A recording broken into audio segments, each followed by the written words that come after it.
नमस्कार, आप देख रहे हैं लाइव न्यूज दिल्ली और मैं हूं आपके साथ सपना ठाकुर। रुक कर लेते हैं लाइव न्यूज दिल्ली की सुर्खियों की ओर। दिल्ली के पूर्व मुख्यमंत्री अरविंद केजरीवाल ने वीडियो संदेश जारी कर भाजपा समर्थकों को संबोधित किया है। वीडियो जारी करते हुए उन्होंने कहा, कुछ दिन पहले मेरी मुलाकात एक कट्टर भाजपा समर्थक से हुई। उसने पूछा, अरविंद जी अगर आप हार गए तो क्या होगा? मैंने भी मुस्कुराते हुए पूछा, अगर मैं हार गया तो आपका क्या होगा? मैंने पूछा कि आपके बच्चे कहाँ पढ़ने जाते हैं? तो उसने कहा सरकारी स्कूल में, क्योंकि अब स्कूल अच्छे हैं और शिक्षक भी अच्छे हैं। केजरीवाल ने कहा कि आप करीब 25 हजार रुपए आपको खर्च करने होंगे। क्या आपके पास इतना पैसा है? क्या आप इसे वहन कर सकते हैं? हाँ, मुझे ऐसा लगता है। आपका भाई होने के नाते मैं आपसे चुनाव के लिए वोट देने की अपील करता हूं। भाजपा छोड़ना या न छोड़ना आपकी मर्जी है, लेकिन इस चुनाव में हमें वोट दें। राजधानी दिल्ली में सुबह 7 बजे 11.2 डिग्री सेल्सियस तापमान दर्ज किया गया। वहीं समीर ऐप के मुताबिक वायु गुणवत्ता सूचकांक 353 दर्ज की गई। बारापुला फ्लाईओवर, इंडिया गेट और दिल्ली जयपुर हाईवे से ली गई तस्वीर में भी कोहरे का असर देखा गया। भाजपा नेता अनुराग ठाकुर ने आम आदमी पार्टी पर दिल्ली में बड़े पैमाने पर भ्रष्टाचार करने और कुशासन का आरोप लगाया है। अनुराग ठाकुर शुक्रवार के दिन मुस्तफाबाद और घोंडा निर्वाचन क्षेत्र में चुनाव प्रचार करने पहुंचे। इस दौरान उन्होंने अपने संबोधन में आरोप लगाया कि अरविंद केजरीवाल की सरकार ने अपनी पार्टी के नेताओं को दिल्ली को लूटने की खुली छूट दे दी है। केंद्रीय मंत्री नितिन गडकरी ने शुक्रवार को कहा कि 5 फरवरी को होने वाले चुनावों के बाद यदि भाजपा राष्ट्रीय राजधानी में सत्ता में आई तो दिल्ली की तस्वीर बदल देगी। शालीमार बाग में एक जनसभा को संबोधित करते हुए वरिष्ठ भाजपा नेता ने दावा किया कि भाजपा सिर्फ सरकार बदलने की नहीं बल्कि राष्ट्रीय राजधानी की तस्वीर को बदलने की कोशिश कर रही है। दिल्ली विधानसभा चुनाव के लिए वोटिंग में अब महज 5 दिन बाकी, लेकिन उससे पहले ही आम आदमी पार्टी में भगदड़ मच गई। 7 विधायकों के बाद अब 8वें विधायक ने भी इस्तीफा दे दिया है।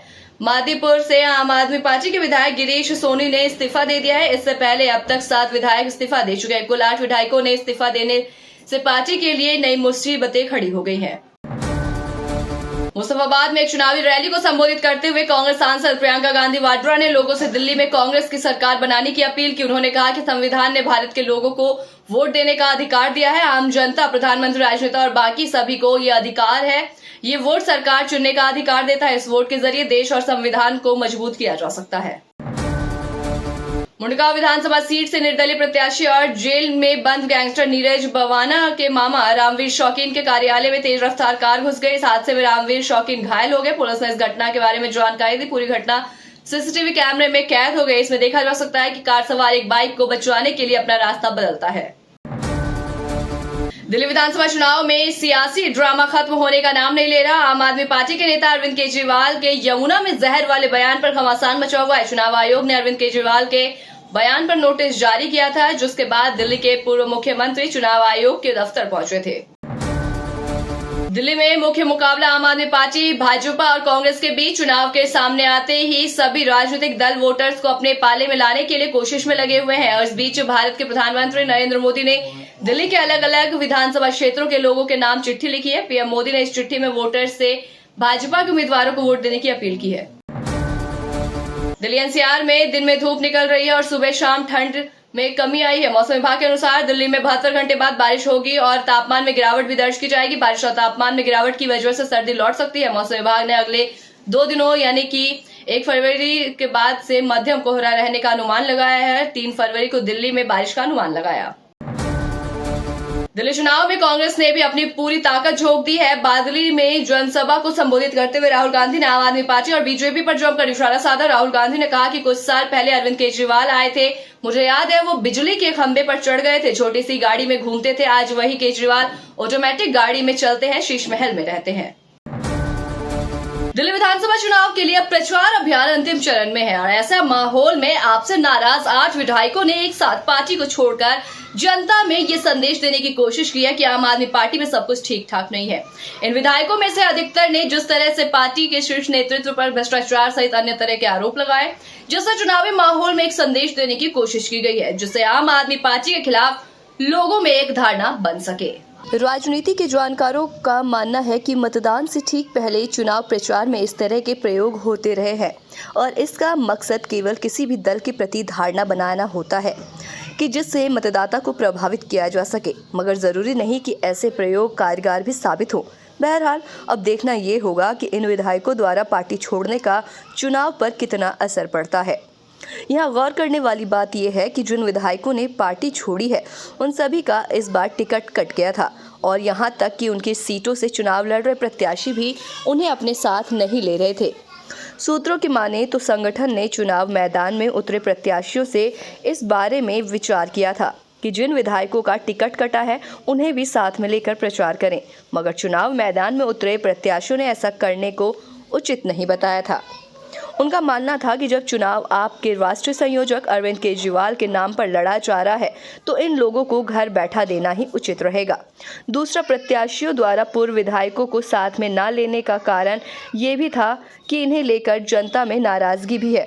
कई जगह इलाकों में समस्याओं की भरमार है, जिसके चलते उन्हें डर था कि इन लोगों को साथ में लेकर जाएंगे तो उनके खिलाफ जनता में नकारात्मक माहौल बनेगा। चुनाव प्रचार के दौरान ये लोग फायदा ना करके नुकसान भी कर सकते हैं। इधर कुछ विधायक स्वयं भी प्रत्याशी के प्रचार के लिए नहीं जाना चाहते थे। आमिर खान बेहद मशहूर एक्टर्स में से एक है। उन्हें सुपरस्टार खानों में से एक माना जाता है। 90 के दशक में उनका चार्म ऐसा था कि लड़कियां उनके अच्छे लुक्स पर फिदा हो जाती थी और सलमान ने एक बार मीडिया से बातचीत के दौरान ये भी बताया था कि आमिर के लिए लड़कियों के बीच बहुत क्रेज था। जो आमिर का करियर शानदार रहा है तो वही उनकी निजी जिंदगी उतार चढ़ाव से भरी रही। उनकी 2 बार शादी हो चुकी है, लेकिन उनका अंत तलाक से हुआ। हालांकि अब खबरें जोरों पर है कि आमिर को एक बार फिर से प्यार मिल गया है। फिल्म फेयर की एक रिपोर्ट के मुताबिक आमिर खान को एक नया प्यार मिल गया है। उनकी जिंदगी की मिस्ट्री गर्ल बेंगलुरु की रहने वाली है। एक्टर के एक करीबी सूत्र ने यह खुलासा किया। आमिर अभी अपनी गर्लफ्रेंड के बारे में कुछ भी बताना नहीं चाहते।